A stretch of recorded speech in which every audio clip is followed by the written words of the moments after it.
Get a good old fish slapping, just because like I always have in my animations. It's kind of one of my things. He's trying to slaps me awake, but then the thing's gone. This was kind of the point where I'd finished this scene, and then I think I had started animating the rest of like the scene down below. There's a point where I got to where I was suddenly like, okay, this is a little weird. Like, it's not the typical Minecraft animation you see, where like I initially planned to do, where you have the action right away and you just have fighting and stuff. It starts out very weird. It's like the first 40 seconds of the animation, we haven't even really seen actually anyone fighting zombies. It's not actually Blocking Dead. It's just like the it's like this is actually the lobby. The plane is like the pre-game lobby, and all this stuff in the beginning. You get fish lapping, you get people sleeping, and I was kind of worried that people actually weren't even going to like it or stick around, which was kind of interesting. I'm kind of glad in the end this actually turned out to be turned out to be so far our most successful series ever, which is kind of weird, because when I was working on it, I was thinking people were honestly just going to get bored of like a boring plane ride at the beginning that has nothing to do with fighting zombies. Sure enough, people seemed to like it. This was also the first animation where we used the new rig created by Hypixel, which I will be releasing publicly soon. More info on that later. But Hypixel here created this new rig for us, which has a lot of new features and is really handy to use. So this was the first test of that. So moving right along, now we get that kind of shot I was talking about where it pans up, and that was kind of how the animation was initially supposed to start. So back here in part 1, I was just animating all these little zombies, moving around, and it started taking a lot of time. So you notice in part 1, I was very minimal on the amount of zombies I used. There's just like a few zombies, and I would actually reuse the specific zombies. I would actually just kind of move them around once they got out of the shot. Like if you watch these zombies, see how once the camera moves to over on this side, I just took these zombies and put them over in front of the camera. That way this zombie is actually like that zombie there. Just saves me having to keep animating a whole bunch more. It's also supposed to kind of feel like when you first start Blocking Dead, there's only a few zombies, but the main reason I did this because at this time I hadn't yet created animation loops, which I will talk to later in this behind the scenes. And also I wanted to have, unlike the actual game, people don't start with guns here in the animation. I made it so they have to they have to find the gun in a chest, which isn't how it actually works. So he finds the machine gun, and then here, this was actually the old thing. I had to model these guns based on the texture, and I even rigged up this cool little thing. Again, I actually improved it since in part 2 I improved this. So hopefully if I don't forget, I will talk about the guns and how I rigged those once I get to talking about part 2. So, shooty, killing zombies. Then we get the Derp. He wakes up, looking around, and here's why it's so fun to use the Derp. He's just such an expressive character, even without being able to control the mouth. He just always has this silly look on his face, but you can still get him like, oh no, he's scared. He's shaking little hands. Zombie comes up, and he stumbles away and runs off. That was actually a really hard scene to animate right here, because normally it's one thing to animate a walk cycle where you just have like a little loop and you just loop it, but here he was really like he flies over, his arm has to not go through the bench, which it did a bunch of times at first. He has to fall, then he has to grab onto here and then like propel himself and start running, which was really not easy to do. Jumps out and he moves on. And also this was also one of the very few times in animation they've actually used the forward or inverse kinematics on the arms. Normally I do all my arms like this, where you just rotate the pieces. But every so often with this new rig, I wanted to test how easy it was to switch to this. And the good thing about this was, in a shot like this, he comes up, his arm stays on, regardless of how I move this. His hand remains on the little concrete. So that was a good little test of that. So then Spawn's like, yo, everyone come on in here. And this was kind of a joke back to the old man. We've always had this little old man skin we've kind of used as a joke. So the joke is he's like, oh no, the zombie's behind me, he's gonna die. Oh, then he's like an old man, he can barely move.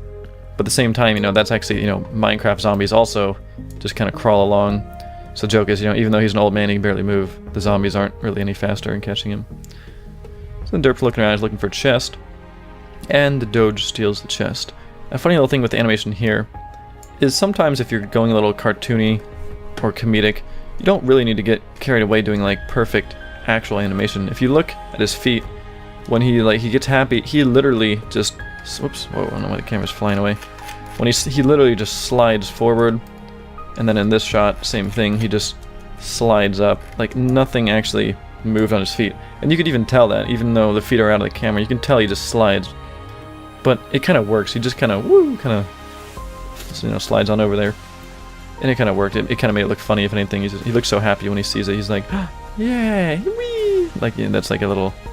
I think I actually sent that out to people as a little preview when I was working on this.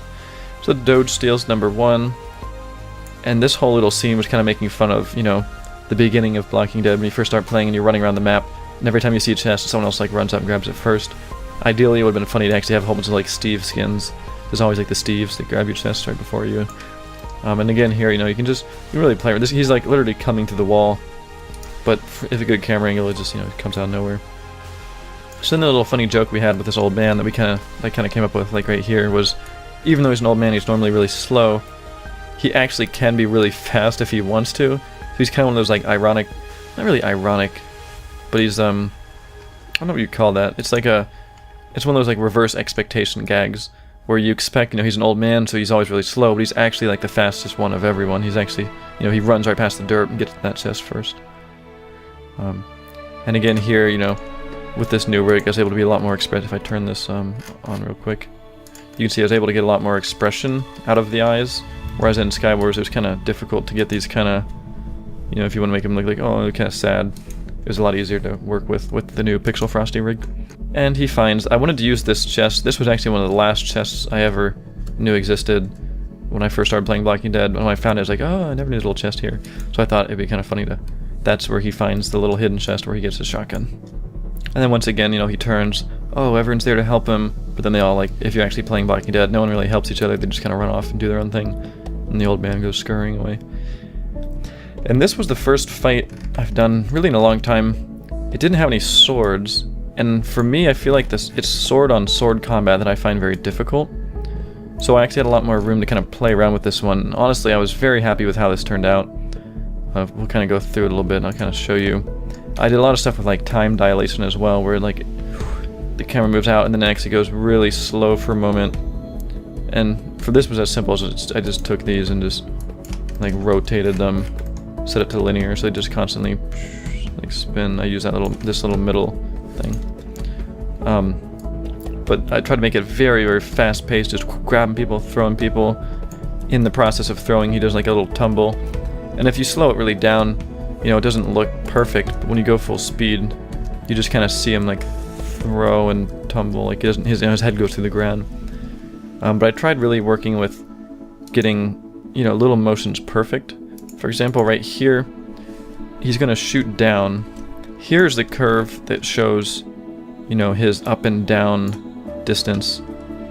And if we move along, we see, you know, okay, here's where it's gonna move down because he's gonna do a tumble.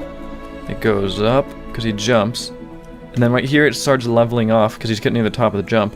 But I wanted him to shoot down, boof, and he gets another little boost. So you get that kind of little boost, and it really helped kind of sell that shot. Boom, you get that extra little boost. It made everything feel kind of like impactful. You shot them, and then you shot the stuff, and you just went around. And I couldn't go out without a fish slap, slow motion fish slap. And that is the end of part 1, pretty much, that big fight. So, moving on to part 2, where I wasn't able to start with all the action that part 1 started out, because part 1 can't start with like the plane ride and the story building. With part 2, I was able to kind of open up right with the action. I wanted to start a scene with, you know, just a bunch of zombies, a bunch of shooting, and that's kind of what I did. So here we have, you know, just a bunch of zombies shooting. Hulk's got a machine gun, he's blasting people away. And it was in this scene where I realized I need to be more efficient with the way I'm doing my zombies. I started animating them, and I was like, okay, some of them I started getting lazy with, and some of the zombies just kind of, you know, some of them aren't too bad. Some of these around here are pretty bad. I think one of these running ones or something, they just kind of slide along, and their feet are kind of bad. I was getting really, you know, I was trying to copy-paste them. Then every time I wanted them to get shot, I was like, okay, now I gotta, you know, have another one get shot down, have another one get shot down. And it kind of, I became very slow when I just started, you know, animating this scene. Actually, while I'm thinking of this right now, is if you're curious, the first 2 parts of Walking Dead were actually some of the fastest animation I've ever done. I animated all of part 1 in about 5 or 6 days, maybe with cleanups, and part 2 was about the same, it was about 6 days, which was the fastest I've ever done anything. Mostly because that was when I was just really in the mood. I was like animating all day, every day, all night, and I got these things done really quickly. And the reason I was able to get the late part 1 wasn't too complicated. There was just a lot of, it's usually just kind of 1 or 2 guys and stuff. And I just kind of, you know, worked on it all day. But the reason I was able to get part 2 done, even though part 2 was longer, it had all these zombies, was because of the solution I had to the zombie issue. So, rather than trying to, actually I have it somewhere over here, I created these little animation loops. And at first I just created, you know, something like a zombie run. I created just a blank scene of a zombie that's just running along. Or I'll create, you know, a blank scene of a zombie walking along. And I had these, you know, simple, okay, you know, just little zombies moving along. And that's all I needed. And I could simply, rather than appending, you know, just a random character, I would append that zombie that already has the walking data. I just copy and paste the keyframes and move them into position. And it was like, it was actually in this opening fight that I kind of started doing that and adding some of them to it. So that saved an immense amount of time. So I could just literally just plop in new zombies. I just throw in new zombies in the back. In fact, those look like they're the exact same loop. I didn't even notice that until now. And that was a huge, huge, huge time saver.